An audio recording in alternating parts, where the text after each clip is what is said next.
Welcome to bonus episode number 6 of Review Rewind Star Wars Summer.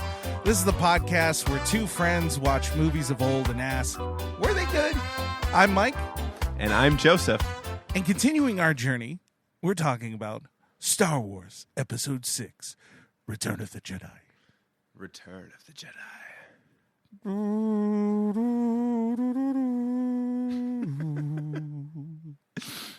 Alrighty, you want to give us the scoop on this one?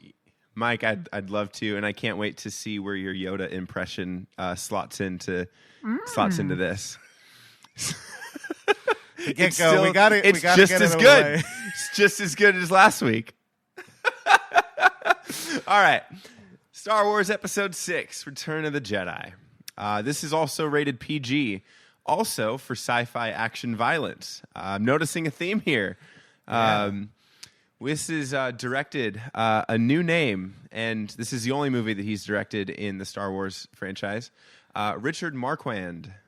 Is it Marquand? Marquand? Probably Marquand. Marquand? I probably couldn't Marquand. Tell you. But to kind of inform people... I was going to say this. There's a lot to say about him. Well, starting out, he was a TV director for a long time. Got some documentaries, some shorts, and then had a couple movies right before Return of the Jedi. One of which was a Beatles documentary. And then had 3 movies after Return of the Jedi, and then stopped directing. Yeah. There's a lot to say about him as a director. We'll get into it, I'm sure, as we talk about the movie in particular. Cool. It's a unique choice, an interesting choice by George Lucas. But that's kind of that's kind of his. It is his thing. It is. It really is. Anyway, let's. I'll finish the stat or the notes here. Episode 6 is written, of course, by George Lucas, along with our good old buddy, old pal Lawrence Kasdan. Release date was May 25th, 1983. Of course, a couple years after Episode 5. The runtime is 2 hours and 13 minutes, making it, I believe, just barely the longest movie in the original trilogy. Yeah, just by minutes. By 5 minutes or so, yeah. Yeah. And then distributed, as always, 20th Century Fox. The financials here are a bit interesting as well, because the budget jumps from Episode 5. It was like 11 million, I think. No, it was 8. Episode 4 was 11. Episode 5 was 18. And now Episode this one. 6, $32.5 million. So almost significantly double more then. music. Significantly money. more. Money is what it's called. It's money. The gross in U.S. and Canada, $309 million. Gross worldwide, $475 million. I don't remember off the top of my head, Mike. Is that actually a bit of a downturn from previous episodes 4 and 5? Yeah. I think it's about it's maybe close to 300 million less than no 200 million less than Empire, and about 100 million less than A New Hope. Gotcha. I wonder if this is a tangent, is that considered, do you think, a disappointment in their mind, or are they happy getting $800 million coming their way regardless? I think the studio's stoked no matter what. Yeah. I don't know who would be, because I think the number that would be interesting to find out is what did Lucas make on merchandising for that movie absolutely. Compared to the rest. I'm sure that's it's more, a good point. But yeah. Speaking of, this is not even in my notes. I just remember hearing about this, but Han Solo, his return in Episode 6. Was originally unclear, and because So Harrison Ford was not contracted for 2 sequels. He was only contracted for 1 sequel. And so that's why they put him in Carbonite in episode 5, because they could have left him there in episode 6 if the contract situation didn't work out. Yeah. Anyway, they got him back, of course, as people, Even I'm sure know. against his desires, because he That's felt right. as a character Han Solo was done. Yes, that is absolutely right. Harrison Ford did not want to actually come back. It was his agent that signed the deal for him while Harrison Ford was on vacation. And what are you going to do? What an agent. And then during the writing of the movie, originally, I believe it was Lawrence Kasdan, originally was going to have Han Solo die about midway through episode 6. But of all people, Harrison Ford would not want to do that. Oh, wow. Because of, and this was the reason he cited, the merchandising. And he said that a dead Han Solo would not sell many toys, which is such a funny line. What a weird thing to think about. As Harrison Ford. Yeah. Anyway, total tangent. I think that's hilarious. What a sellout. I know. So anyway. Oh, man. Yeah. Why don't you go ahead and read us the synopsis for episode 6? All right. This one's shorter than the rest, but we'll see. We'll see how we feel. Nice. Good one. Let's go. I'm so good at reading, guys. After a daring mission to rescue Han Solo from Jabba the Hutt, the rebels dispatched to Endor to destroy the second Death Star. Meanwhile, Luke struggles to help Darth Vader back from the dark side without falling into the Emperor's trap. It's short, but it actually kind of nails it. It does nail it, indeed. That's exactly what I was thinking. Like, it's not There's not no too fluff. much. There's no fluff. It tells you exactly what's in the movie. Here's I think it leaves out the things it needs to leave out to make the movie work. Real quick, I just copied and pasted that into Twitter, and I have 43 characters left. I think that this is the first synopsis in this series that is tweet length or less. Is it? But is it post extension? It is post extension. It's more than 180 or whatever okay. characters. All right. 100 was it 180 or 160? It was 180. Okay, so yeah, it's more than that, but it is less than the current limit. I said that so confidently, I couldn't. You did? I couldn't confirm whether that was true or not. But I had the utmost confidence in what I said. I'm proud of you, Mike. I'm proud of you. All righty. Well, I think we're pretty stoked about the synopsis. We'll see if that's the only thing we're stoked about. No. What did you think of the movie overall? Dude, I have a lot to say, just almost at the top here. I think partly because unlike most of the other movies for the podcasts that we've been doing, I actually just finished episode 6 like a half hour ago. Like, right. This is the most like up to the wire that I've gotten right. with watching a movie and then recording it. That's me too. Okay. I literally just finished it like half an hour before we. Yeah. Yeah. Oh, so we were unknowingly watching it together. We're both fresh. Eyed. Yeah. Super fresh eyes, right? I would say this. I'd start off by saying this. I do think that in many ways it's safe to say that generally speaking, episode 6 might be the weakest of the original trilogy in some ways. We will wrap around. Yeah. I'll say this. Yeah. It's worse than I remember. Interesting. Like, it didn't hit this point where it was like, because it used to be my favorite. Really? That's like, awesome. That's fascinating. I used to like fight for it. I know why. Sure. It was my favorite, and we could talk about that in a bit. But yeah, what did I think of the movie? It was worse than I remember. Like, it was, or rather, it wasn't as good as I remember. There, it has its moments. It Yeah, has absolutely. it absolutely has its moments. Do you think whether it was direction or writing, it could have been writing too. I think it's understood that like Star Wars, quote unquote, I don't know if we could say the first one was necessarily full on intended for children, like in the sense of like that was the audience George was writing to. Yeah. Like I don't know if we could say that. I don't know if he could say that. Even if he said that, I don't know if I'd believe him. Sure. But I think as the merchandising went on and, you know, the fan base proved to be younger, and then Empire Strikes Back, and then it's even more so that's the case.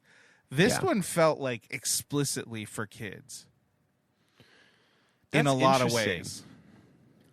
Name like bullet points. What are like your top three like things that are for kids? Ewoks. Oh, yep. 1, Ewoks. Same thought. 2,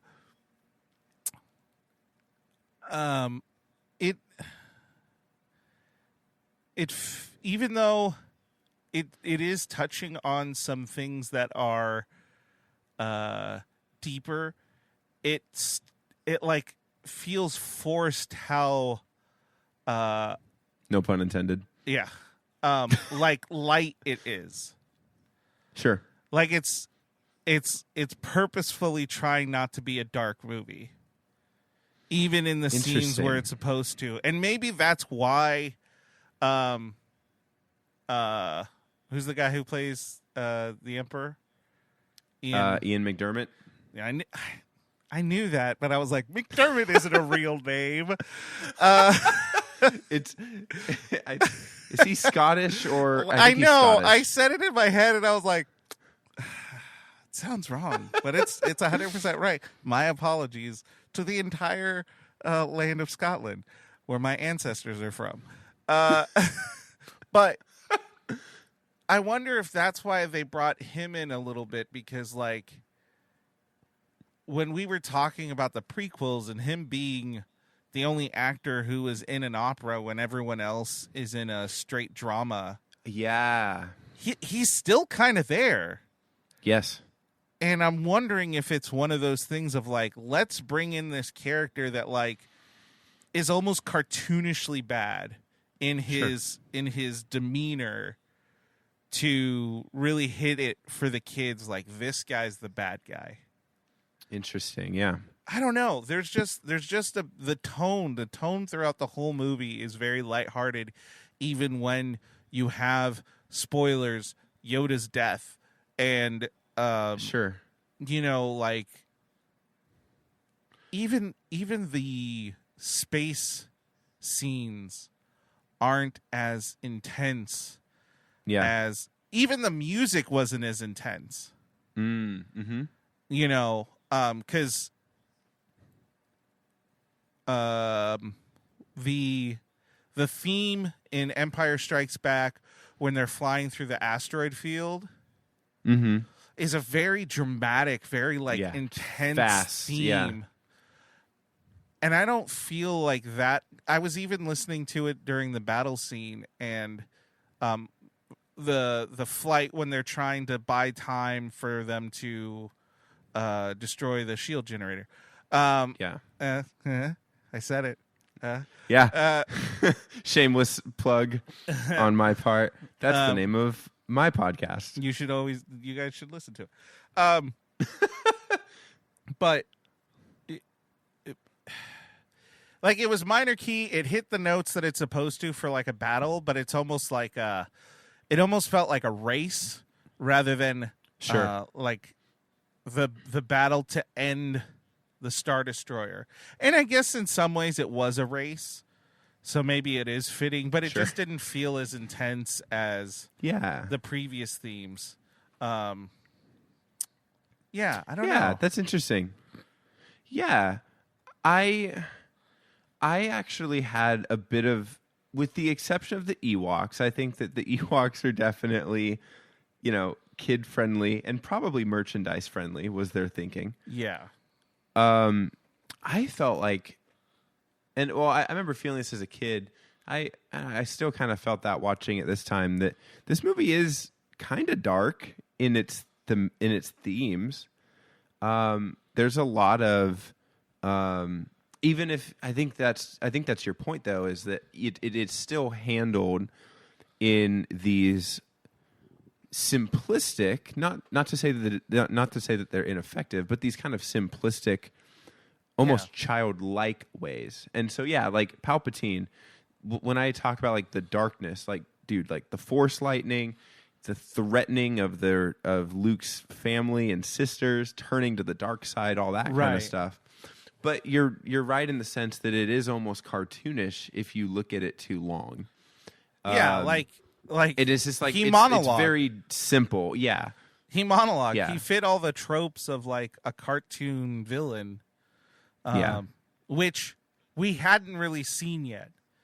Darth Vader was there was so much mystique behind them, and even the Emperor had so much mystique, and now we saw him and he was very cartoonish of sorts. I mean, like he had moments where he was literally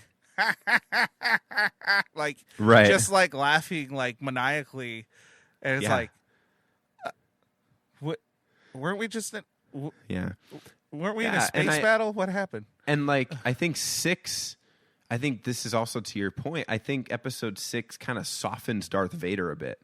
Not just a lot. It's like not just at the end, right? No, it's a dad story.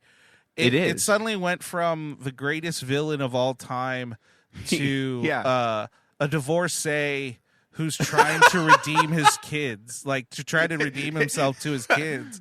Like especially when Luke is finally in his presence. He says son a lot. Yeah.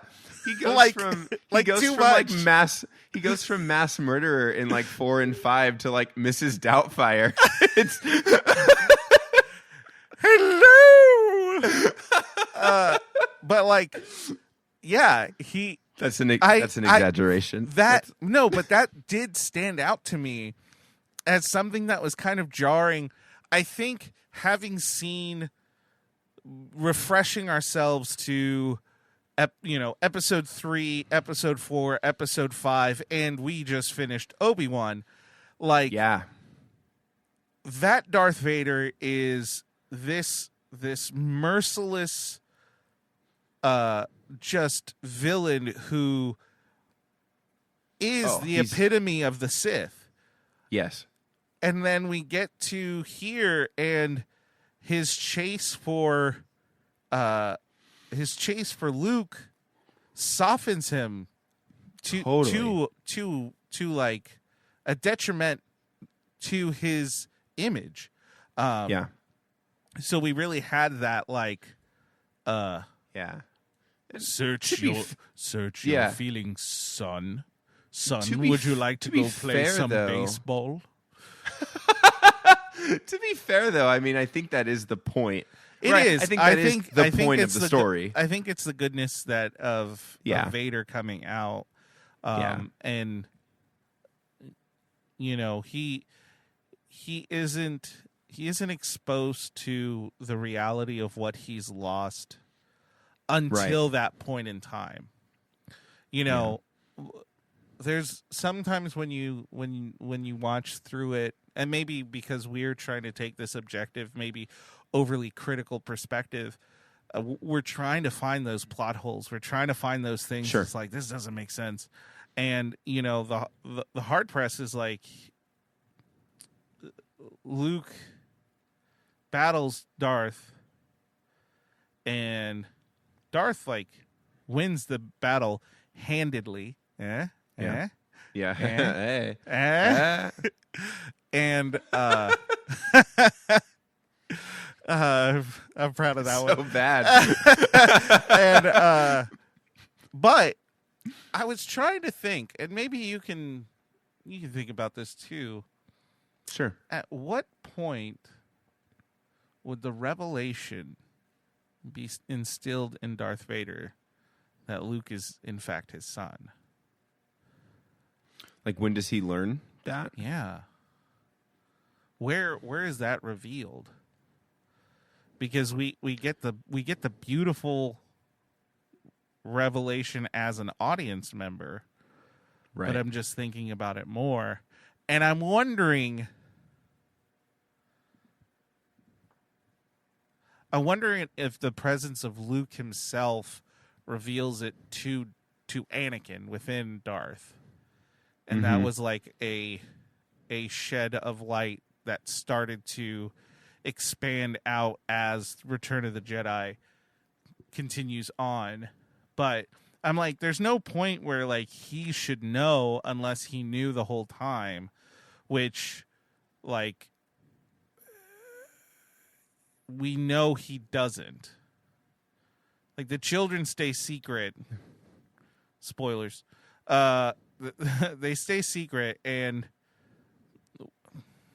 I'm just trying to think, like, what would have brought it? Because, like, when we get to Return of the Jedi, he is, like, in full, I need my son with me kind of thing. Sure. Like, you kind of get that vibe from his actions and what he's saying. Yeah. I don't know. To answer your question from like a minute or two ago, in the current Disney canon, so oh no, please no, stick with Yoda. No Mickey Mouse impressions allowed from this moment forward. I have young children. Tough. You got to deal with that, man. I'm not your young child. Yet. Wait. No, I don't know. No. Continue. Go ahead. No. In the Disney Star Wars canon, what is currently considered canonical, Vader learns that Luke is his son in a comic book at the moment. It's in the mainline Star Wars comic line. And basically, I haven't read it in years, but basically the idea is that like Vader puts out this hunt for the pilot that blew up the Death Star, just in general, and Boba Fett ends up discovering the name is Skywalker, and so Boba Fett doesn't know. I had that realization. I don't know why it didn't come to me. But once Vader found out the name Luke Skywalker, there's a dang good chance he would have been like, yeah, I know who that is. I wonder if he's related. Are you about 19 years old by chance? I was going to name my son Luke. Yeah. Padme and I always used to talk picking about out that. baby names. Yeah. So yeah, he would just need to learn the name. Yeah, obviously. Which, and then I'm sure there's, you know, like sure, you know, a little advice to Obi-Wan in protecting a child from the greatest villain of all time. Yeah, maybe change his name. Maybe change his name. Maybe don't leave him on his father's home planet. Yeah, with the same last name. Give him Owen's last name. Like, what? Right. Why were you Luke Lars? You are now Luke Lars. And why did Owen not just tell him that? Because, like, I don't know. Luke knows his name is Skywalker, and Leia took Organa. I know. Yeah, she's not Leia Skywalker. Yeah, I know. You know what? In a giant universe with many galaxies, we're looking back. I'm sure there's one or two Luke Skywalkers hanging around. That would suck for them if they, like, if you're not Vader's son, you're just a generic guy, but if your name is Luke Skywalker. Thankfully, his name is Luke Skywalker, but it's pronounced so it works, you know. I am not prepared for the amount of like voices and impressions and like character. When I signed up to do this series, this was not in the contract. This is why James observed me in class, so he knows. Did all my of this. agent sign this contract while I was on vacation? Yes, James signed this contract for you.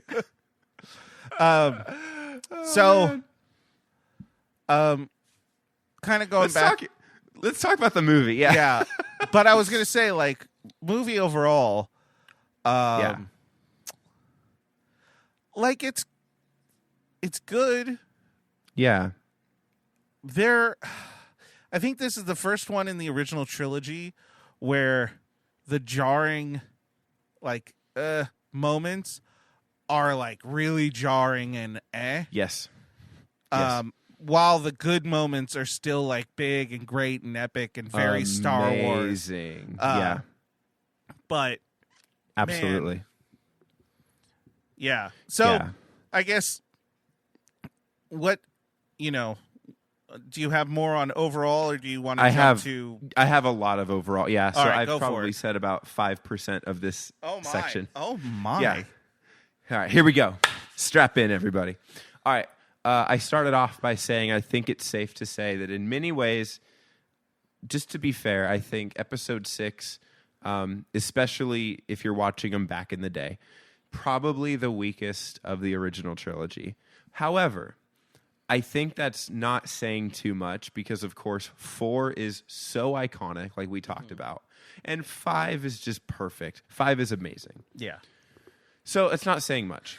I do think, to its benefit, 6 sustained, among many other things, the jump in quality that 5 offered over 4.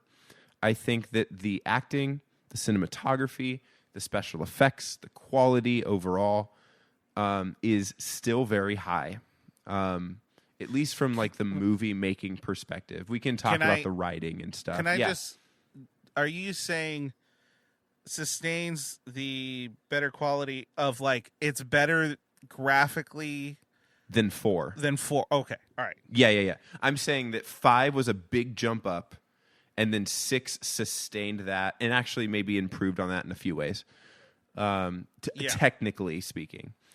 Again, though, the movie's far from perfect. I would say this overall, that as with all the movies that we've watched so far for the series that we're doing, I really loved it. It's probably not a surprise. If it took the audience until episode 6 to realize that I'm a fan of Star Wars, you haven't been listening too much. But at all. You haven't been listening at all. I know. I think, like episodes 4 and 5, my feelings of episode 6 are colored by my nostalgia of watching this as a very young child.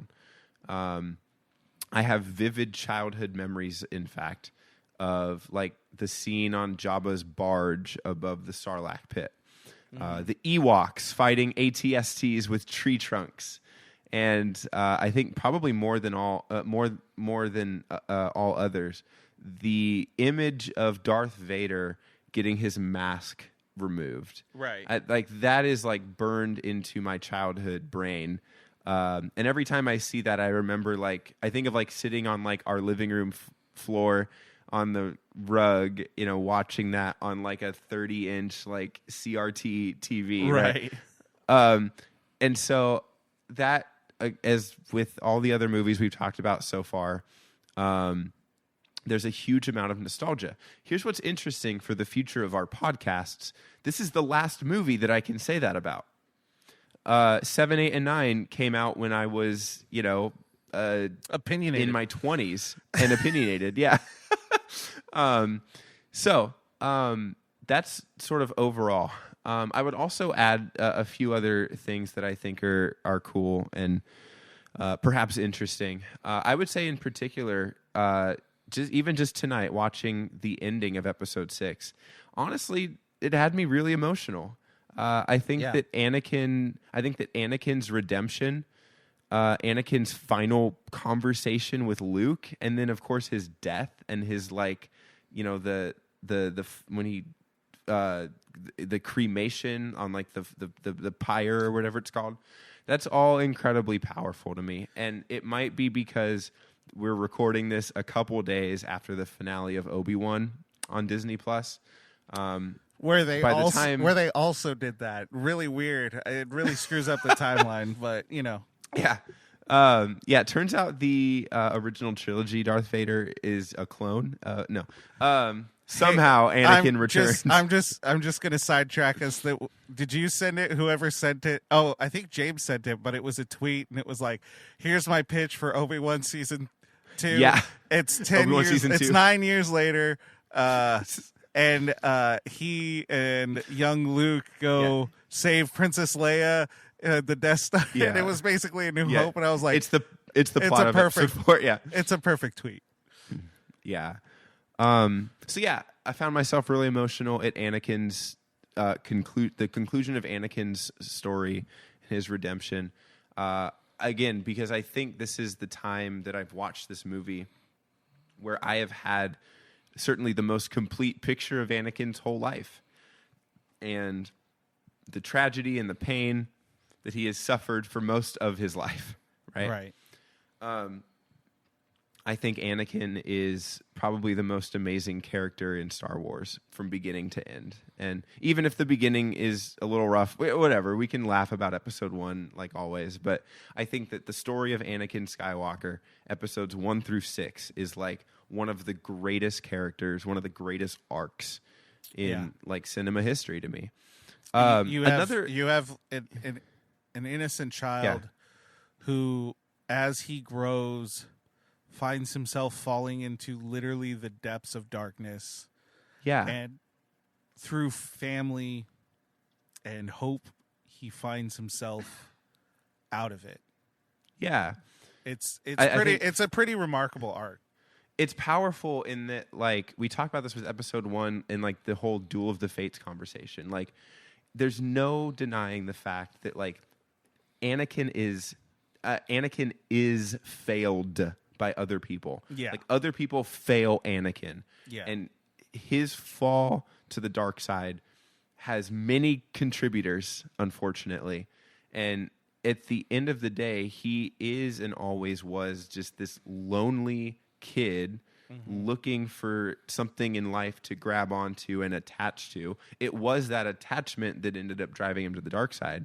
But he's just been lonely his entire life. Yeah. And the redemption that he eventually finds is in accepting his role as a father and being selfless, in the end. Yeah. This is awesome. Absolutely. Another really fun thing that I noticed watching this movie, and I could have picked this up in other movies, which makes this an interesting point to me, but it occurred to me for the first time on this viewing of episode 6, and I think it's true for the whole original trilogy at least, is just how much in Star Wars, if you think about it, the geography is a character in and of itself. Yeah. And the planets that the action is taking place on, or maybe, below, are almost as iconic as the characters themselves. Yeah. So you have, I can say the names Tatooine or Hoth or, Bespin or Endor, and like these very vivid images come to mind, and they contribute so much to the scenes that are occurring, right? Mm-hmm. I would also argue that this is true for most of the prequel trilogy, to be honest. Coruscant, Camino, Geonosis. I would say it's true in some cases in the sequel trilogy. I think Jakku, seeing the Star Destroyers buried in the sand, Crate with like the red salt flying everywhere is really, but I do think that is, we'll talk about this in the next 3 episodes. I do think that's an element that kind of actually like rounded off and kind of fell off in the sequel trilogy. Well, go ahead. Well, I was just gonna say that, like, I think that's a really good point, and maybe why this movie feels lighter than the rest in a lot of ways, because Endor is like the only vivid, you have Tatooine, which is just a desolate desert. You have Hoth, which is a desolate snow place. and then you have Endor, which is just lush with greenery, and Yeah. it's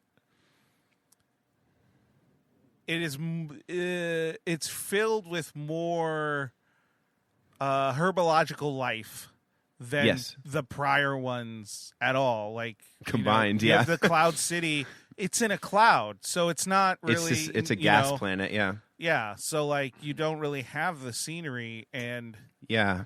Ewoks aside, I feel like that affected the movie, and I think Totally. you're really valid in that point.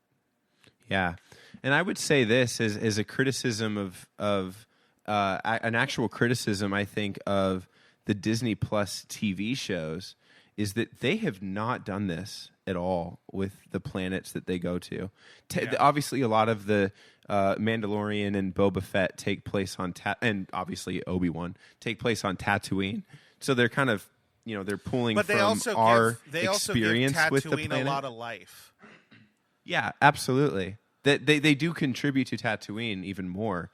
But I can't think, like, I know that Mandalorian, goes to other planets, and there's the place where Carl Weathers' character, is like the dude, and then there's like the He's ice training planet with the spiders. He's training There's the- Adam Sandler Yeah, in yes. golf. There's the planet. Gosh, there's the planet where they like protect the village from the ATST, marauders, and like, but none of those planets end up like mattering. Honestly, I made that joke, and I was like, man, if Carl Weathers isn't in Happy Gilmore, this is going to be a horrible he is. joke. Yeah, I would have called you out. I would have called you out if it wasn't. But anyway, I just wanted to say I think it's brilliant and a trend among most Star Wars properties that the ability for the land to tell some of the story is a valuable storytelling asset and a world-building asset. I think that is frequently in the Star Wars tool belt. I think that's also a lot to be attributed to George Lucas.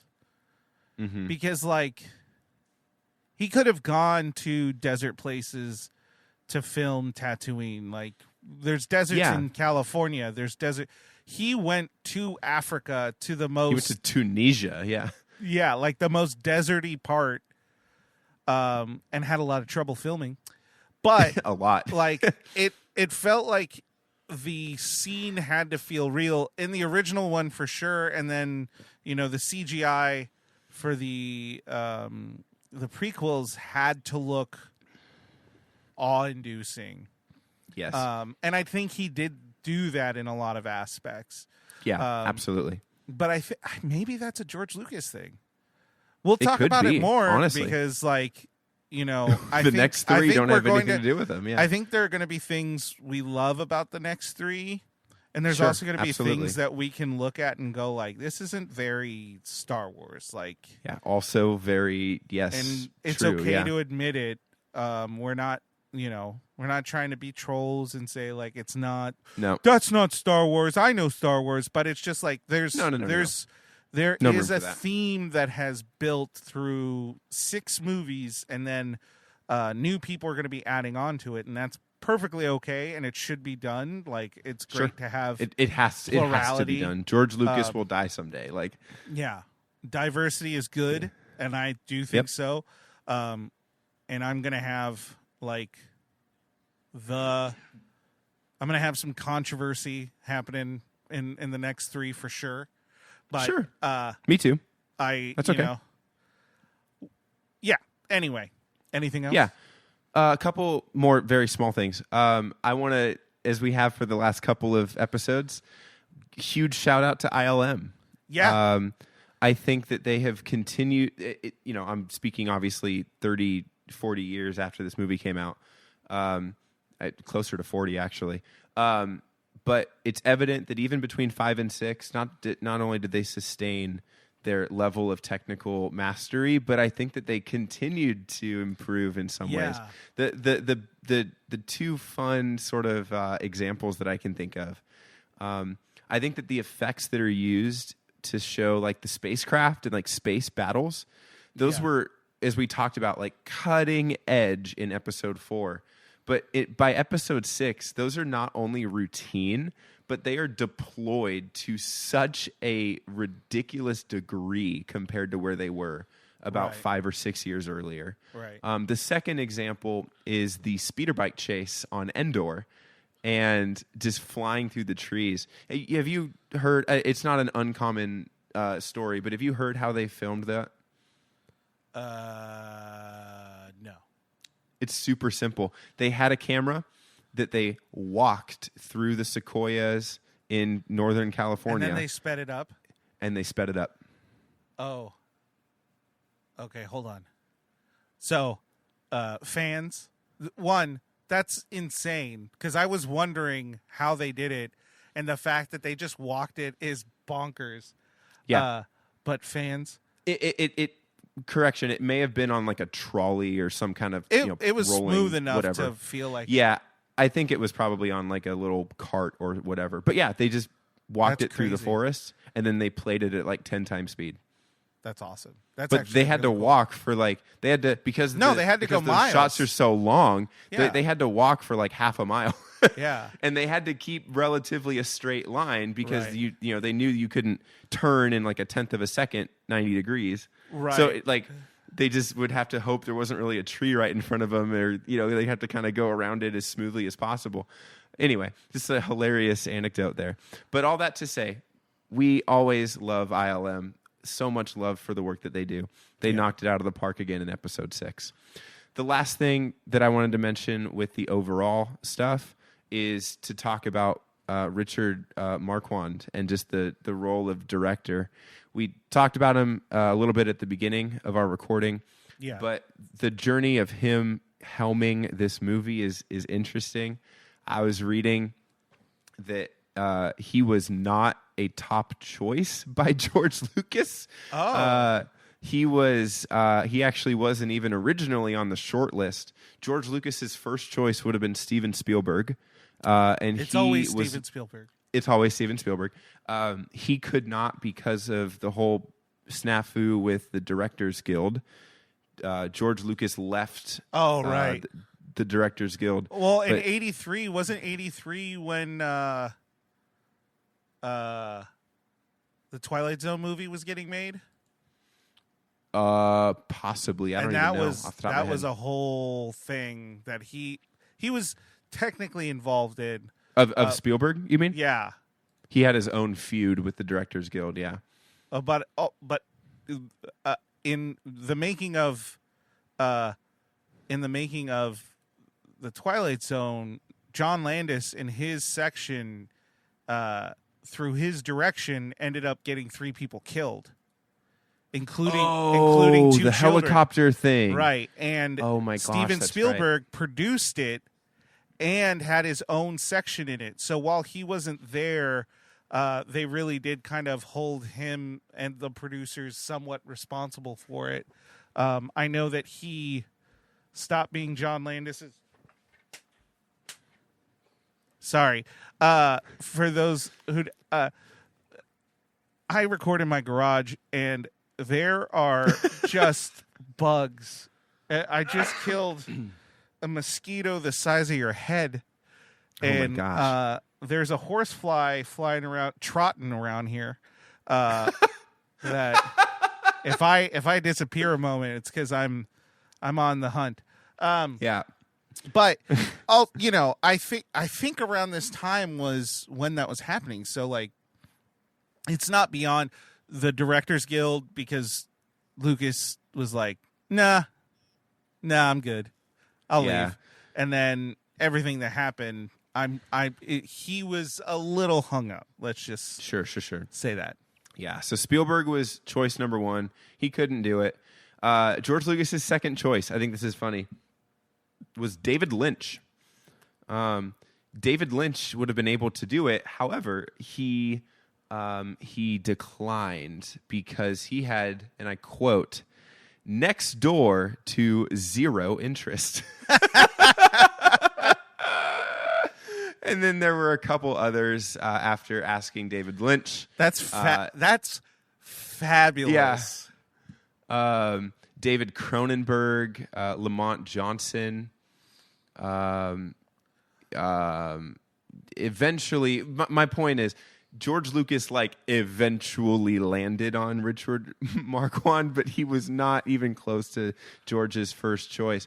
And I believe you mentioned this on one of our previous recordings, but it's pretty well known that during the production of Episode 6, George Lucas was almost always on set making decisions over Richard Marquand's head. I think that was sort of in reference. The thing I said was that in Episode 5, he was at ILM a lot. Oh, yeah. So it's a different thing. Okay, yeah. Yeah, this is a different thing. So, I didn't know that. My apologies. Yeah, so in Episode 6, Richard Marquand is directing, but George Lucas is just kind of there making decisions anyway. And after the production wrapped, I have this amazing quote. Marquand quipped saying that directing Episode 6 was rather like trying to direct King Lear with Shakespeare in the room next to you. So I don't think there was necessarily, to be clear, I have no evidence or I've never read anything about there being tension or disagreement or arguments, but I can just imagine sort of the awkwardness that comes with that. Yeah, I'm sure there was. And I just think that's fascinating. Yeah. So that's my overall. I know that's a lot. That's the biggest section of notes that I have. So far down the list.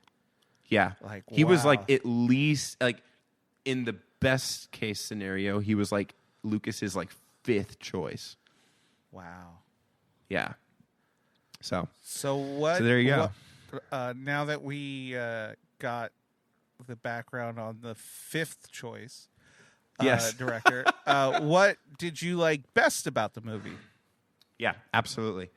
A lot. And I tried to, I was initially writing down kind of each of these instances, and then I realized after I had finished the movie that everything I had written down actually kind of was all in the same category. So I'm able to kind of give you a big summary statement, which I love doing.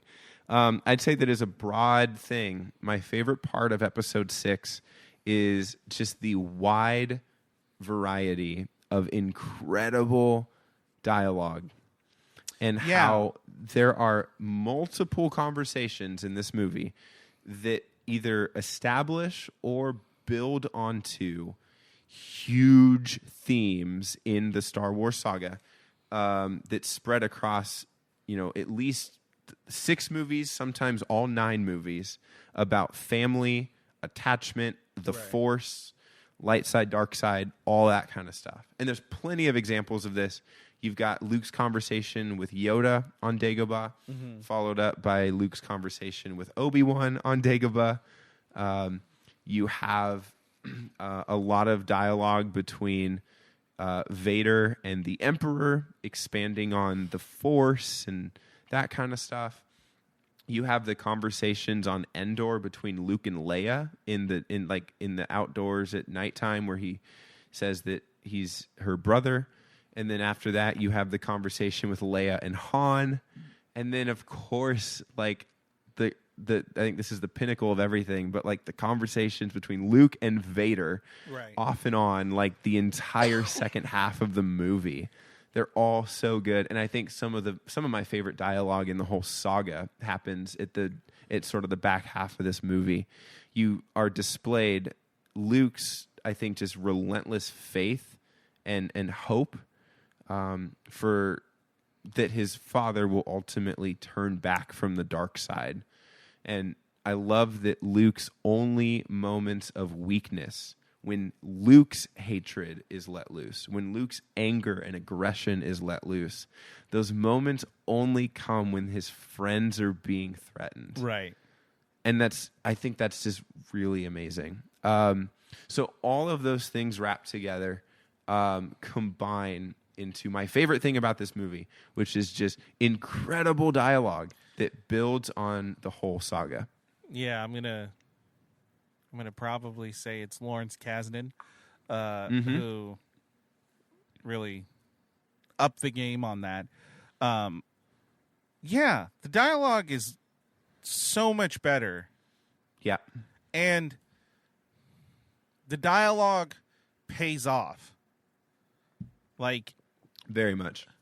the some of the dialogue didn't necessarily pay off in the other ones in the way that it pays off here. And when I say payoff, I mean leads to something that occurs and isn't forced. Yep. So like one of the dialogue, the back and forward I can think of is when they made it back to the base after Jabba's palace, and Han says, General Calrissian, and he's like, man, you got to be out of your mind, kind of thing. And then the payoff was, hey, Calrissian's leading this pretty dangerous mission. We have an even more dangerous mission, and Han Solo is leading it. And it was just a nice, like, I don't think it was false humility or like Han trying to one up anyone. I think he was genuinely trying to like give the people the moment in the sun and step back, which is such, we'll talk about it later, but I think Han Solo is written so well throughout this whole thing. And I wonder if it's like his jokes are good, his motivation's great. Even, at the end when he's like, well, if you really love him, I can leave.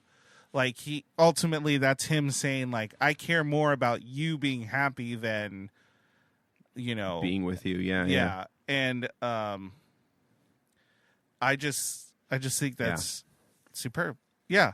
It's awesome. I think that's probably what I think is best overall too. Yeah. I would say one more before moving on to the next question. One more just little like addendum to that. It's not dialogue per se, but it fits in sort of the same category or like feeling is that. And it's that I think there's a lot of really effective symbolism in Luke and Vader, even physically. I think the decision, for example, to make Vader's hand robotic, when Luke cuts off Vader's hand and it shows like wires and sparks, what an amazing way for Luke to see what his fate would be if he indeed follows down his own father's path. Because I think it's deeper than that. I don't even think it's the destiny. I think what he saw was a callback to Empire Strikes Back. Oh, for sure. Yeah, he's like manipulating his own hand. Not that. When he is in the forest and he strikes Vader down and it reveals his face. Oh, yeah. When he strikes Vader down and reveals the like same hand, the same mechanical hand, like you said, Luke sees himself. And in that moment, he says, like, when he has the upper hand, I have the high ground. When he has the upper hand, that's his moment to say, I have a choice to decide whether I face my fear and do what's right, or I destroy him now and ultimately destroy myself. Yeah, and like become him, Right. And he chooses to do what is right. And it's the payoff of not only his training but because he is outside of the realm of the Jedis. He is different from the Jedis because he doesn't find his power within himself. He finds his power within his faith of other people. And that's so good. Like it. I guess it's like if he were to have struck Vader down, then it would have been the selfish decision. Absolutely. Yep. And he chose selflessness to essentially sacrifice himself for his father. Yeah. He wants to give his father the chance to be redeemed, Right. you know? Right. And that's what, like, Luke believes so much in his father's ability to be redeemed, Right. that he literally bestows that opportunity to his father, you know? It's so funny how much, this is going to be a weird turn of phrase, but the Jedis eat their own shoes. Like, they, Yoda and Obi-Wan are like, no, he's not good. He's not good. And then Luke's like, no. You can't do it. Yeah. I can't kill him. And he's like, well, I guess we're doomed. Like, we're done. We've already lost. We've already lost. And Luke, who has made, Yoda even says, like, you shouldn't have faced Vader in that moment. If you would have trained, just let your friends have the fate that they chose, then, you would have been more prepared for the news that Vader is your father. But Luke is just resiliently hopeful. Which is like a real turn of character in him, because he went from this whiny, complaining child to you're right. a hopeful, resilient, self-sacrificing Jedi master. Just like centered, I feel, is a way to describe Luke by the end of this trilogy. Yeah. He's at peace, I guess. That's not what I'm. No, but I think term for it. But I think centeredness. I do think my original point of he finds his strength outside of himself, so he doesn't have to, fully look in. Like, was it Obi-Wan who says, "Bury your feelings"? I think it's Obi-Wan, which I'm like, that's what got you in trouble, buddy. That's what got you killed, like burying your feelings.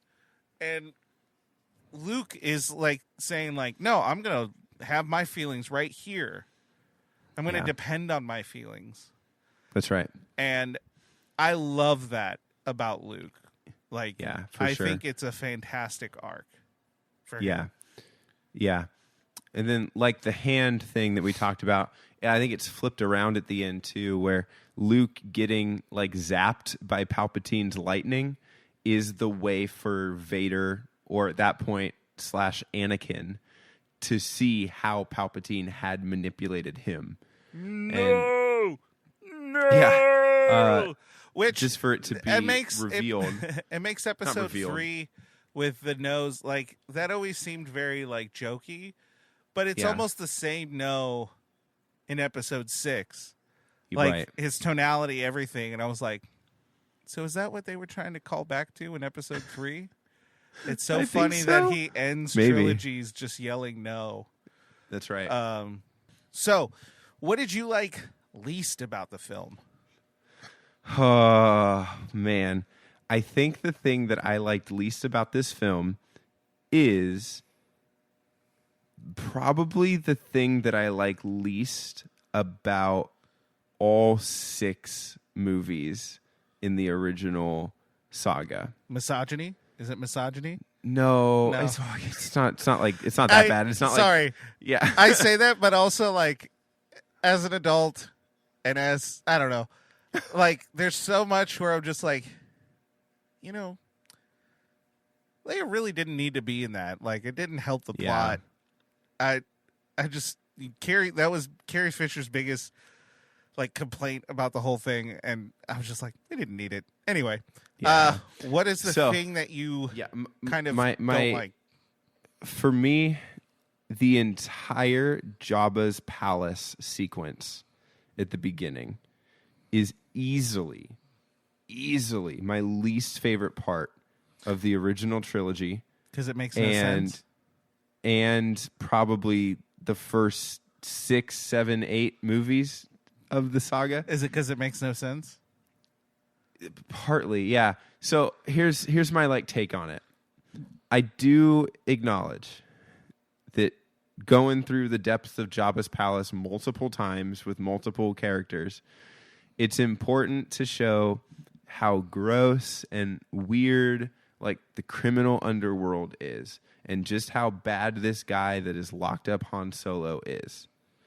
But just to rescue Han Solo takes such a freaking long time of the like just weirdest, grossest, dark, does not add anything for me. Especially the musical number that's like 2 minutes, which technically was filmed and stuff originally in the 80s, right, but wasn't put into the movie until the remake, or the remaster. Here's like my summary breakdown of what my like summary statement of this whole point. It takes a full 30 minutes. Is 30 minutes. Is it 30 minutes? I literally yes. I was watching the timeline. It takes a full 30 minutes before they're even out on the barge above the Sarlacc pit. And it's another 8 minutes until they leave Tatooine. If you combine that, that is literally 1/3 of the entire movie that has nothing to do with the Empire, nothing to do with Vader or the Emperor, nothing to do with the Death Star, and nothing to do with the Force. It is such an agonizing start to this otherwise amazing movie. Well, I can't stand that whole segment. I can't do it. If I am just watching through the saga like casually, not for a podcast like this, I will easily skip through most of that sequence. I just don't. It's nothing to me. I don't like it. Fair. So that's what I like. But I mean, like, your point is super valid, because it's like, if the argument is to put it into the movie to show like how much Luke has matured and blah blah blah blah blah, Sure. really bad job, because like here's what this scene needs to do: show how Luke has matured, rescue Han Solo. Done. It could have just been Luke, and have Luke do like an epic lightsaber battle with the entire palace. Why is this a third of the movie? Why is this 1/3 of this movie? Holy crap. Puppeteers really need money. I don't know. I am so much more. I think, like, yeah, the gap between the first half of this movie and the second half of this movie is probably like the biggest gap between any two halves of any two Star Wars movies for me. Yeah. Well, and like, going back to it, it makes no sense. Like, it makes no sense at all. The entire plan. So the plan is Luke sends the droids, and then Leia breaks in. Or no, Leia turns in Yep. Chewbacca, Chewie. and then gets Luke caught, Yep. which, even though they're trying to say, like, maybe it was part of the plan, how? Mm-hmm. How is that part of the plan? And then Luke goes in, and it seems like his plan is piss off Jabba enough to make him take him to the Sarlacc pit. Like, that's his goal. Why? How? Why?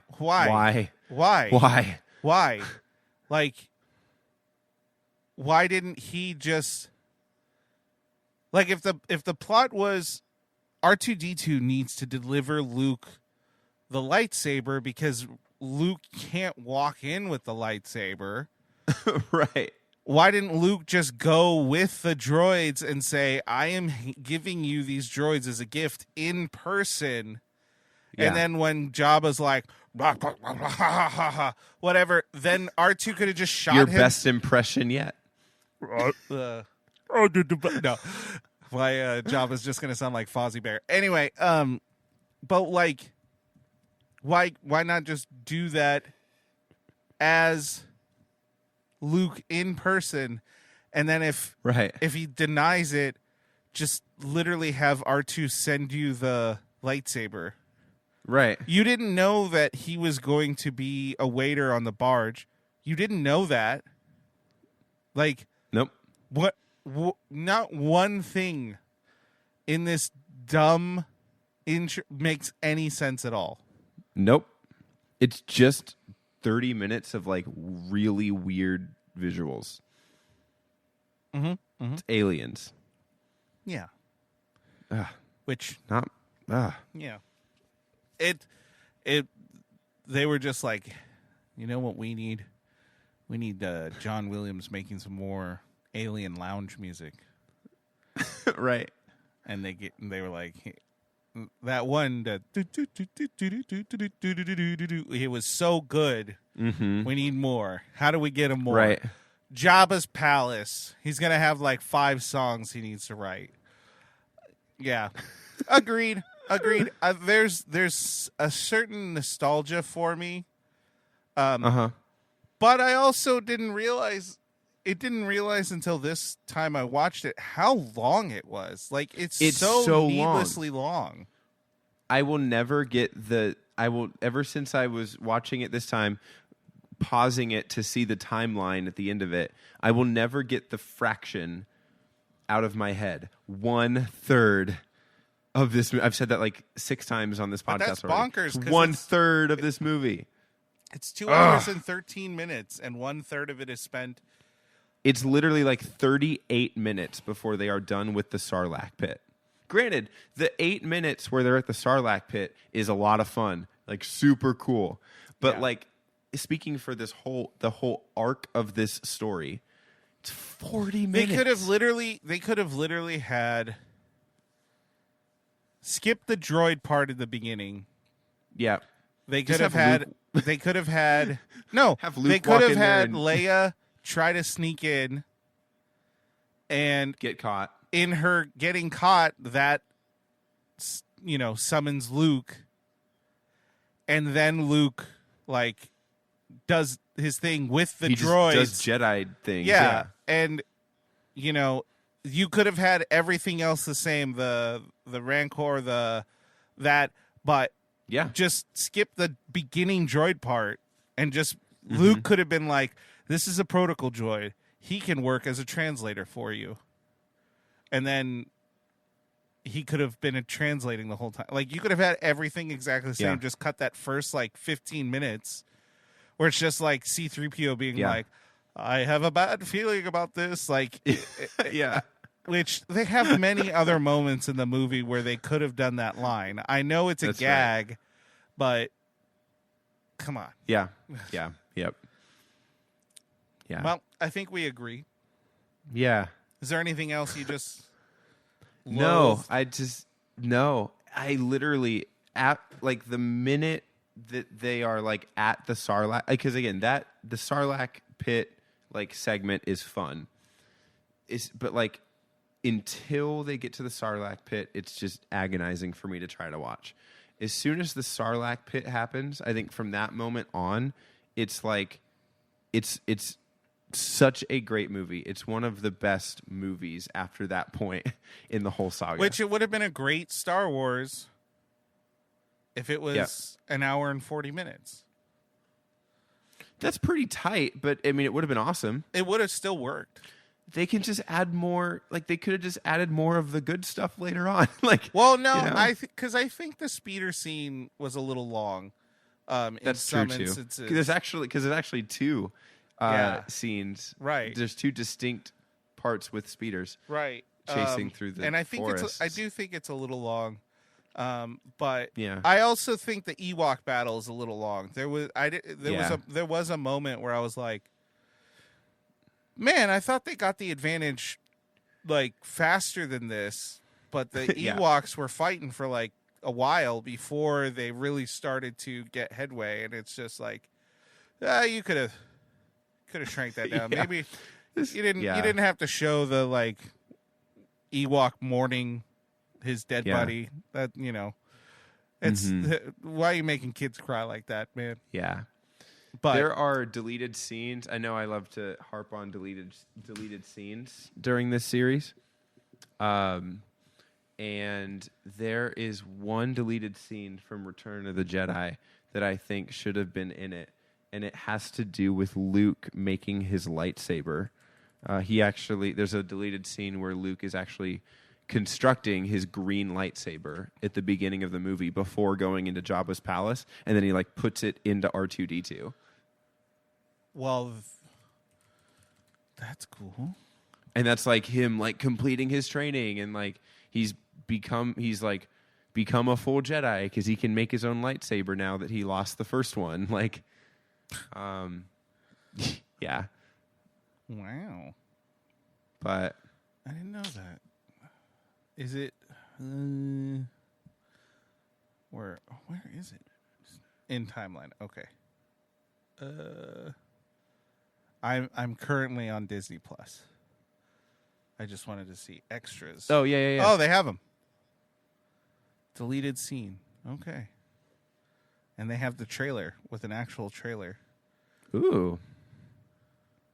View bonus. They have Tatooine. Sorry, people. This is like dead space. I'll check it out later. But like, yeah, that would have been cool. Oh Would have wait, been awesome. yeah, I think I remember that too. Yeah, that would have been cool. There's, man, I don't want to hate Yeah. it, but yeah, that Jabba the Hutt No. scene is not that great. It's not.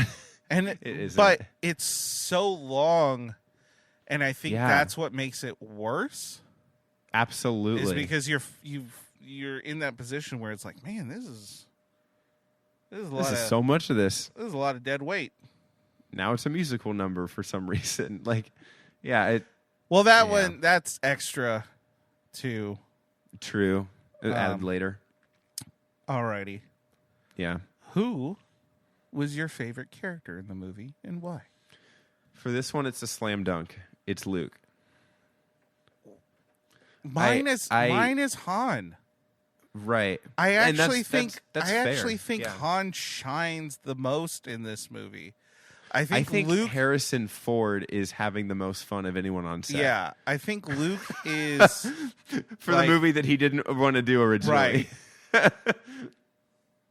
Luke is unmovingly good.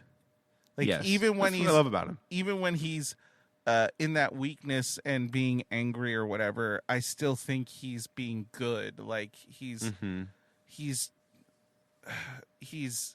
using his anger in quote unquote a positive way. Yeah.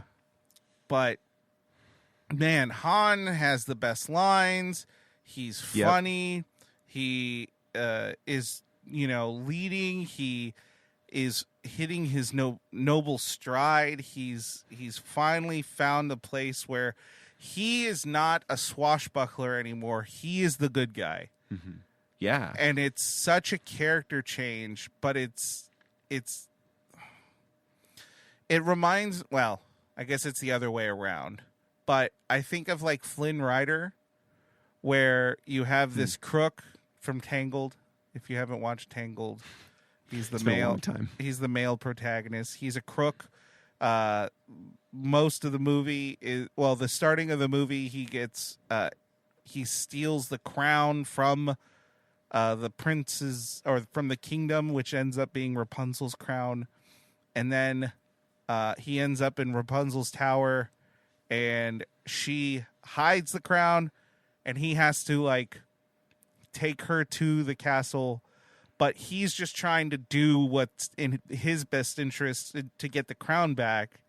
and then eventually he sees the goodness in this character of Rapunzel, and slowly becomes the good guy. Gotcha. Slowly sees it's better to care for other people and to do what's right than just to try to get what you need. And that's Han through this whole thing. Like, Han's story arc is Flynn Rider, but it's spread out through 3 movies. You know, the first movie, he is just caring about himself, and at the end of the movie, he does something that is for other people. The second one, he's really starting to move forward in that direction. He's working for the Alliance, and doing all those things, but he still has that little bit of like, you know, I'm doing this for money kind of thing. Yeah. And then this one, it's whole hog. He is doing it for the right reason. He is doing it to end the Empire and do what's right. Yep. And that's right. And like you said, and maybe it's partially because Harrison Ford is just having so much fun doing it. And man, Han's great in this. He is. He is my second choice, to be honest. Yeah. And Luke is my second choice. Fantastic. That's great. There you go. Yeah. I'm interested. Do you have off the top of your head a third choice? Because I do. I have Leia. Yeah. It's not Leia for me. Is it Darth? It's Palpatine. I think the Emperor is just so funny. Not like laugh. He's not as a comedic character, but like you were talking about at the beginning, he's almost like a children's villain in some ways. He is the essence of being the Emperor in this movie to a ridiculous degree. He takes so much I pleasure can't help but in being bad. I can't help but respect it. Yeah. I can't help but respect it. Yeah. It's like he can't help but be bad. And he enjoys it. That's right. But so my answer is Luke. I mentioned this a few times on the pod, but just in a word, I think he is a relentless believer. He is relentlessly good. I would say he's a believer in himself, which is important. He is, of course, a believer in his father, which pays off in the end. But most of all, Luke Skywalker is a believer in the Force, and that is what ultimately makes him great.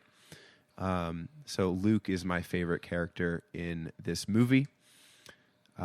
As he was, I believe, in episode 5, I think is what I said. Yeah. Yeah. Because that was his arc going that way. Yeah. Yeah, I think I did too. I don't know. Luke with 5? Yeah. I think so. I think you did. Yeah, but this... I think we both said Luke for 5, yeah. I've had a different favorite character each movie. Oh, interesting. It was Leia, Luke, and Han. Interesting. I haven't been tracking those like per movie so far. I should go back and do that. Yeah. But that's Luke,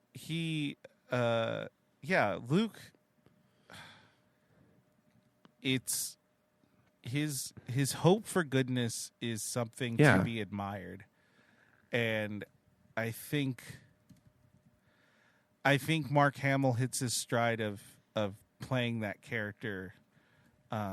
He finds himself more reserved than he has been in the other movies, and still has like that extra emotional tick of Luke Skywalker, but is much more reserved. And I think that benefits his character and his acting a lot. Yeah, that's a absolutely good choice. Yeah, thank you. You as well. I respect your choice. Let me just expand slightly in that whoever wrote Han's jokes wrote Harrison Ford jokes. They didn't write Han Solo jokes. They wrote Harrison Ford jokes. What a great way to say that. Because one of them was when they finally get good with the Ewoks, he goes to C-3PO. He's like, "Hey, tell them we need to do this. Yep. Hey, tell them we also need supplies. Hey, I don't have all day. You need to get this done." there's that. He gets to return the "I love you, I know" right line, which we talked about a little last time. His his first bit of dialogue once he sees Chewbacca is like, "I'm gone for a little bit, and everyone's having delusions of grandeur." Like, it's such a good line. Like, everything is great. He delivers everything so well, and he's really like his cleverness gets featured in a way that I don't think was really featured before. And I think was a nice stepping stone for how he'll be featured in the next one. Because he's quite clever in the next one too. That's right. But I think this one really highlighted, like, Han is very clever and,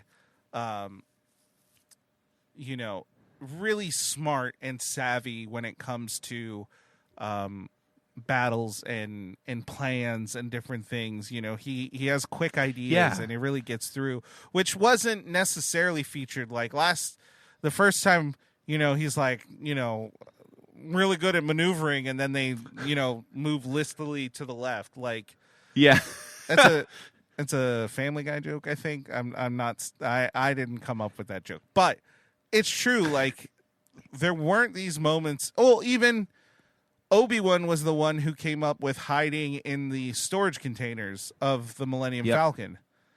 And in the second one, we didn't really outside of the asteroid, but then all his plans backfired in the second one. Yes. Because they go in the asteroid field, then they go in the cave, and then it's an animal stomach, and then they go to Cloud City, and then they get caught because it backfires. Like, everything Wow. In the first one, he's listening to everyone else's plans. He refuses to make a plan. In the second one, all of his plans backfire. And in the third one, all of his plans succeed, eventually succeed. Yeah. What a weird arc for him. That's such a funny... That is such a funny arc.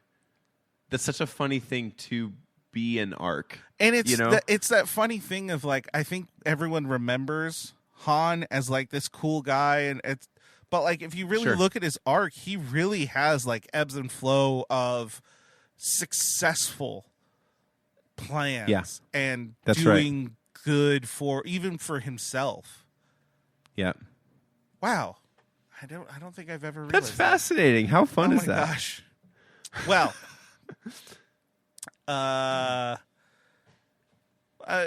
plot hole thing, I think the biggest plot hole, and I think we can agree, is Jabba's palace. Like, none of that makes any sense. What is that doing? Yeah. And it doesn't, it never really gets cleared up. Like, it's whether it's writing or directing or whoever it is, they just kind of, like, wavy. They tried to use Jedi mind tricks in a mass form, and I think it worked for a long time, but there's a point where you watch it and you go, wait, what is going on? Yeah. None of this makes sense. One thing that I love, I'll text you a picture of this right now, but if you look at some of the original posters for Return of the Jedi, Jabba is, like, literally one of the most prominent characters on the poster, which is hilarious. Because, like I said, again, like, it doesn't have anything to do with the Jedi or their return. It's got to be merchandising. It's got to be. Oh, yeah, probably. Because they even have Boba Fett. Yeah, you're right. He's out in that. He's done. He's not a significant character. That's right. He's literally not. And sadly, you have him on this poster. All he does is stand guard, talk to chicks, and then get thrown into the pit. Like, that's all he does. He doesn't. Oh my gosh. That's got to be a merchandising thing. It has to be. Because everything else has function. The Ewoks are important. Yoda's important. Chewie is actually, like, he gets featured. Han and Leia aren't even in this. No. Nope. Are you sure this is from the 80s? Yeah, this is one of the there's many posters for every Star Wars movie, but No, this is I one know. of the I'm just here's a I'll send you this I is think the more this might common actually poster. This is the more common poster. And this one Joseph. Jabba, what's up? So, if I may. Yeah, please, The poster he sent me is black stars behind it, and then it has a blue rectangle in it. There's a bunch of ships. You have Chewie, Jabba, Yoda, the droids, Ewok, Boba Fett, and then you have in the middle a silhouette of Luke and Vader fighting. This is the special edition poster. Is it? Yeah, because if you zoom in, I didn't know that. If you zoom in, it says special edition. StarWars.com. Yeah. There would not have been a .com, you know. But I do think the second one you sent me, because the second one is the Return of the Jedi. It's like kind Vader of like is big in the background. The design is kind of like an upside down T, where you have Vader, Luke, Han, and then you have a plethora of characters. But even so, you do His have lightsaber's blue in this one. Oh, not green. Interesting. And Han looks constipated. He looks so weird. But this is great podcasting, just describing images. But they also have Jabba and his gang. Yeah.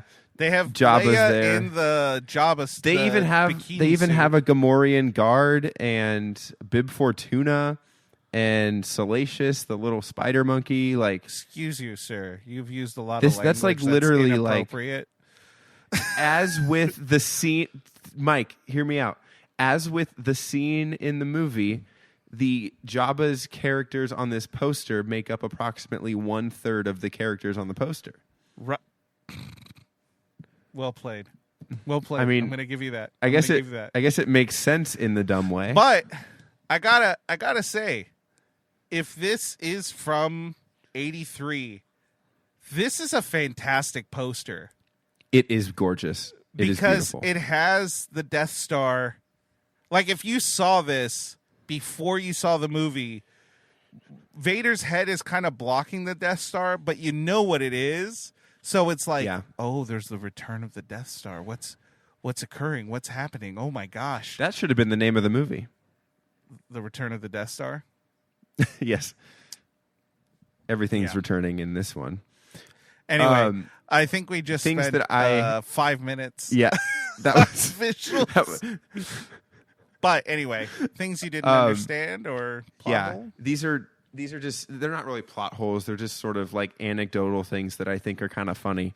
I always use this section for that kind of stuff. Yeah, this is that's things fine. to poke fun at. Number one, Luke at the very beginning of the movie, when he walks into Jabba's palace, he has declared himself, he has bestowed upon himself the title of Jedi Knight.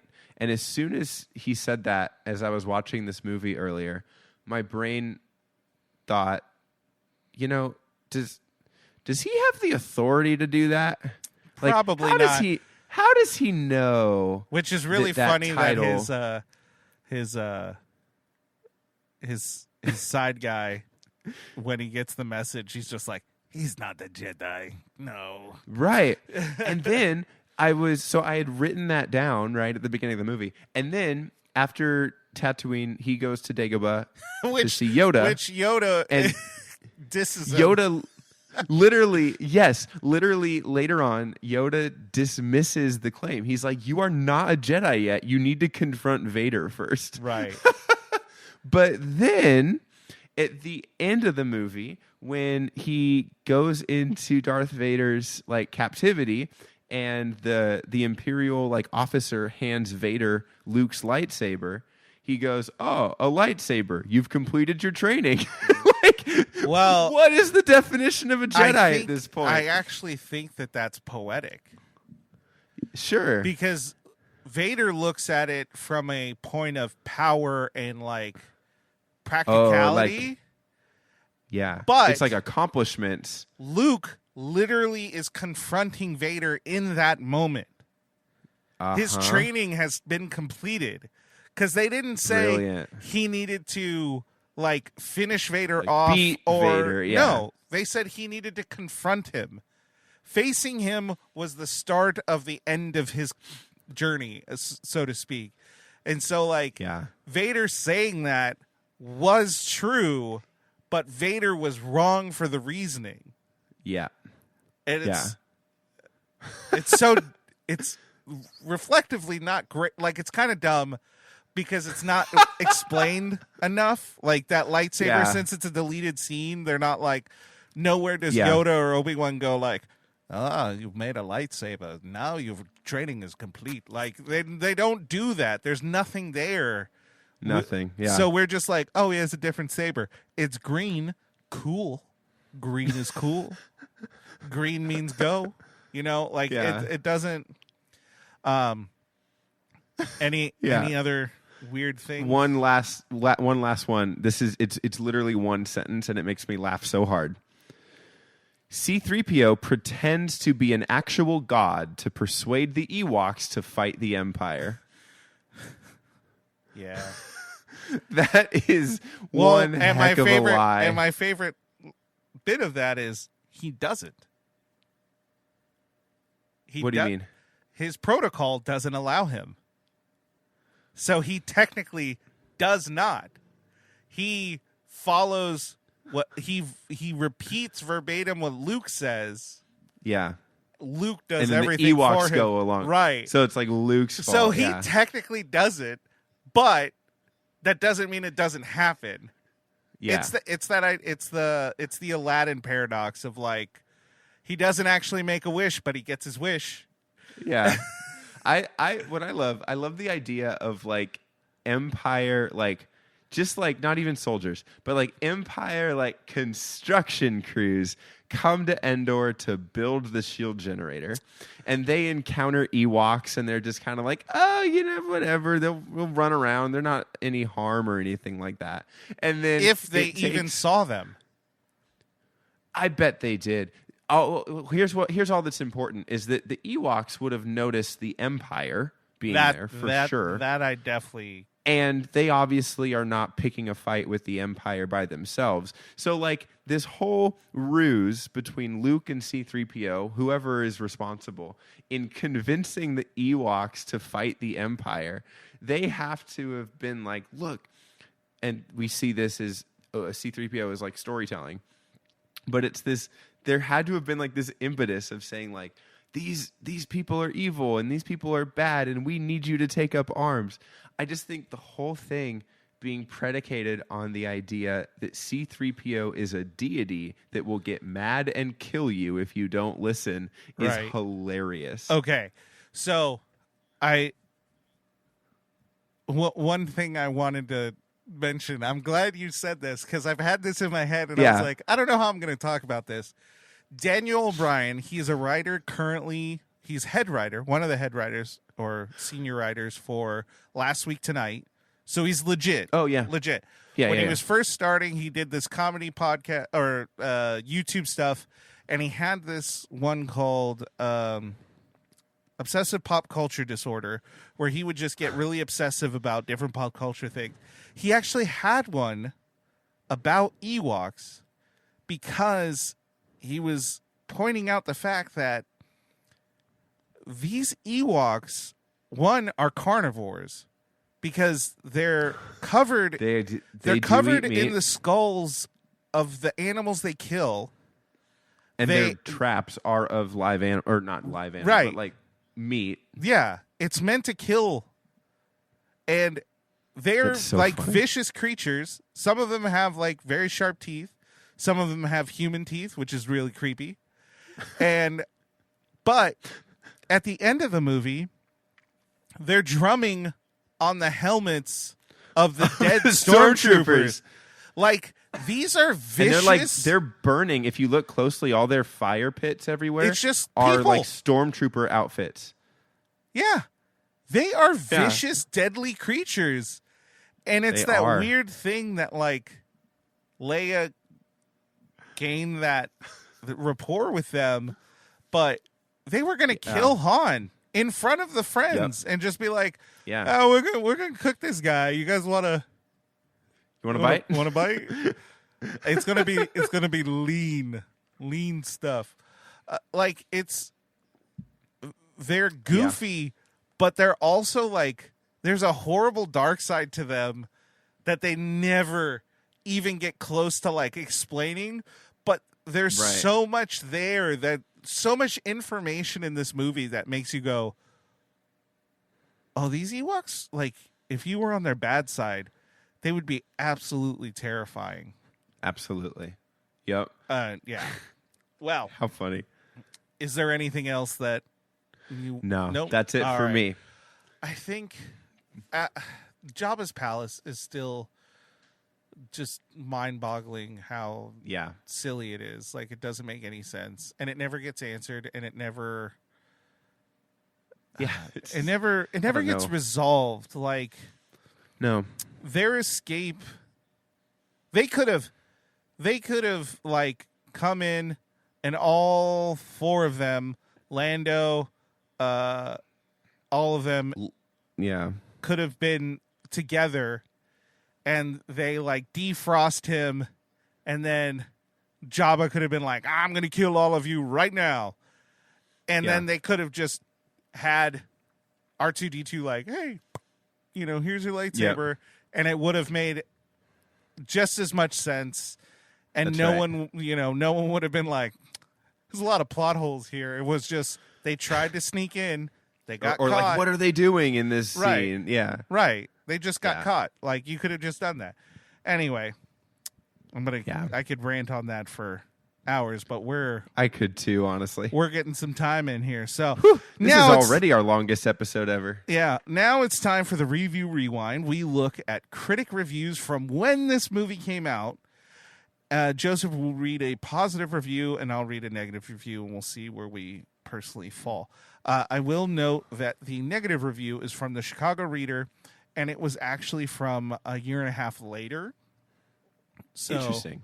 But it's still close enough to the ruckus of the pop culture phenomenon of Star Wars and the release that I think it's still pertinent to what we're doing. But Los Angeles Times, the positive review was around the time the movie came out. Of release. Yeah. Okay. Awesome. Yeah, so I've got the positive review. As you just mentioned, is from the Los Angeles Times. They have given it a score of 90 out of 100. Really, really strong score. They write this, that the Jedi return to us at last, older, wiser, and frankly irresistible. Of all its many qualities, Return of the Jedi is fully satisfying. It gives honest value to all of the hopes of its believers. With this last of central Star Wars cycle, there is the sense of the closing of a circle, of leaving behind real friends. It is accomplished with a weight and a new maturity that seem entirely fitting. Yet the movie has lost none of its sense of fun. It bursts with new inventiveness. With Jedi, George Lucas may have pulled off the first triple crown of motion pictures. It's a good review. I like that. Yeah, agreed. Yeah. No qualms. No qualms. Alrighty, so we are going from the Chicago Reader, and they gave it a 20 out of 100. There is hardly the denominator. Yeah, there is hardly any point in discussing the direction of a picture like this in which almost every shot has been predetermined by the requirements of special effects. Yet director Richard Marquand fluffs the 2 or 3 real opportunities he has, rendering the long-delayed character climax with a chilly indifference. Oh, man. Oh man, Man, if it was the first 38 minutes of the movie, I'd probably agree. that's true. But the rest of the movie redeems it. I Yeah. truly think the rest of the movie redeems it. Yeah, absolutely. There I is think some. I I think there think is some special effects that got a little too big for their britches. Like there are some special effects that just fall flat. But I also think they were doing things that no one was really doing. That's like, right. There were some points where the speeders didn't look great, but Yeah, you the cannot speeders- tell me of any other yeah. movie in the early 80s that was trying to do high speed chases with people in shot the way they were doing it. Absolutely. Like there's nothing. Absolutely. Nothing. Yeah.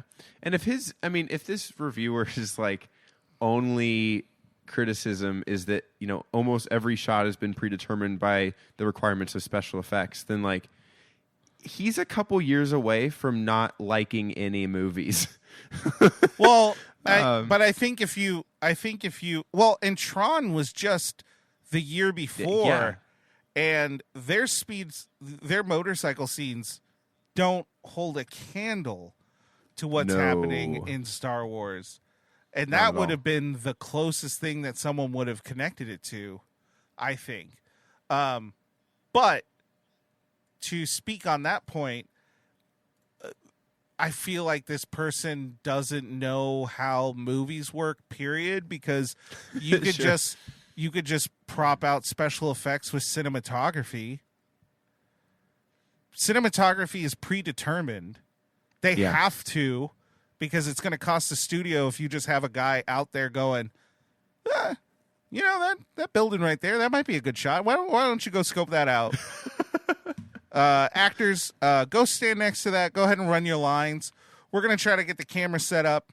And then, you know what? No, let's go across the street. Across the street. I want to go across. No, a movie. They have to go. Yeah. They go ahead of time and they go, we're going to shoot this scene right here. Do this exactly. This is the framing I want. We storyboarded it. We predetermined it. And then we're going to go. That's how, Right. like, I don't know. That's such a kooky critique in the grand scope of movie making. That's like saying, this album was really good, but every song sounded predetermined and like pre-written. Like they didn't just make it up on the spot.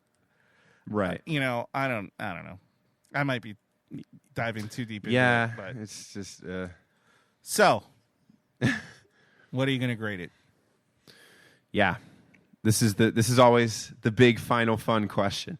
I would say this. I mentioned at the beginning that I think, especially given the context of when it was released, Right. I think 6 is probably the weakest of the original trilogy. Yes. I think if the Jabba's Palace stuff were shorter, and if It might have been more redeemed or a higher grade. yeah, and if that time was spent doing something a lot cooler and a lot more significant to the Like saga building a as a whole. lightsaber. Yeah, exactly. Yeah, just one example.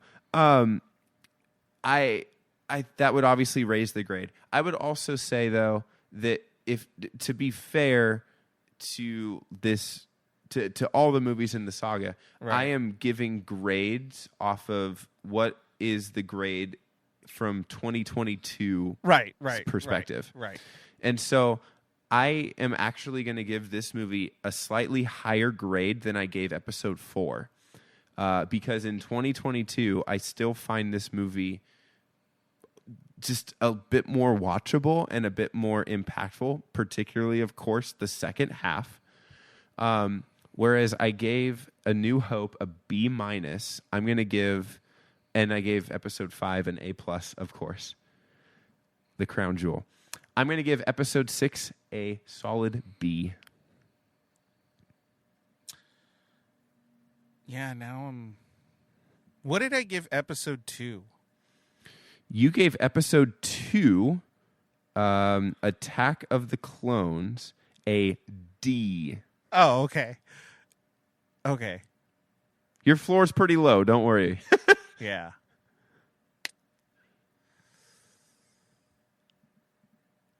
I think I'm going to give it a C plus. Okay. I think because of its place in line, A New Hope has a touch more where, like, whatever the flaws may be, and some of the overall flaws might be bigger than Return of the Jedi. Man, 38 minutes of Jabba's like a third of the movie in this useless bit of movie, and just like then weird. If it was slime. if this movie started and they just like someone tossed away like, wow, getting Han was pretty intense, right? And then Han's just there, I'd probably give it like an A minus. Sure. Yeah. But it's so much of the movie. The second half of this movie to me is a solid A or A plus. I'd be around A minus. Yeah. Jabba's Palace to me is like a D. Right. And so I just needed to average, kind of average. And so them out I'm giving it kind of like a C plus because I think where A New Hope stands, and even episode 1, oddly enough, maybe I'm alone on this. I'd go back to episode 1 probably more than Return of the Jedi. You did give episode 1 a higher grade than episode 6. I think it's more watchable as a whole. I think so too. Yeah. So I think by standard of that, I kind of have to give it that C plus. It is the weakest one of the original trilogy. Like it truly is the weakest one. But I give it a lot of credit for what it is, and I do think it is aimed more for children, and I think that also kind of lowers it in the boat, in the grade because of storytelling, blah, blah, blah. But I watched the second half or so with my 4-year-old, and she really enjoyed it. Yeah. So, like that says a lot about it. But it does. That legitimately does. So I think I'm going to put C plus. Perfect. That works. Do I have a C plus yet? Yeah. I'm sorry. No, you've not given a C plus yet. Okay. That feels right. I feel good about that. Yeah. You've given an A plus and a D. And everything else has been in the range of the B's. Ah, yeah. And then now a C plus. Yeah, that's fair. I think that's fair. I think that's good. Yeah. Don't worry. That water will be treaded very soon, I'm sure. Oh, yes. But yeah. So I think this wraps up our portion of the original trilogy. If you have not watched it, like, why are you listening to this what podcast? Are you doing? Like, this is a bad look for you, pal. You're 2 hours into this. Yeah, come on. And so we're gonna go. Goodbye. That's the end of the podcast. But we are about to jump into a new realm with not only new directors but new production. George Lucas will knew know everything. Like they actively avoided George. Yep. When Force Awakens came, and I don't know what the studio was doing for Last Jedi, but there's conflicts of interest throughout the entire production of that. And then we'll have to talk about Rise of Skywalker when it comes. But yeah. It'll be fun. It's great and interesting. I'm giving no spoilers. It's great. You could read my tone, people. He is writhing in pain because it's so good. But go ahead and rewind your reviews and review your rewinds, and make sure your tapes are returned on time. Is that the first time you've done the conclusion like without lamenting that you don't have I didn't a like consistent it. conclusion? It sounded Okay. awful. I hated it. You did, and then I brought it up. I hate myself for it. Don't worry. And until next time, we'll see you next time. All right, bye. Bye, everybody.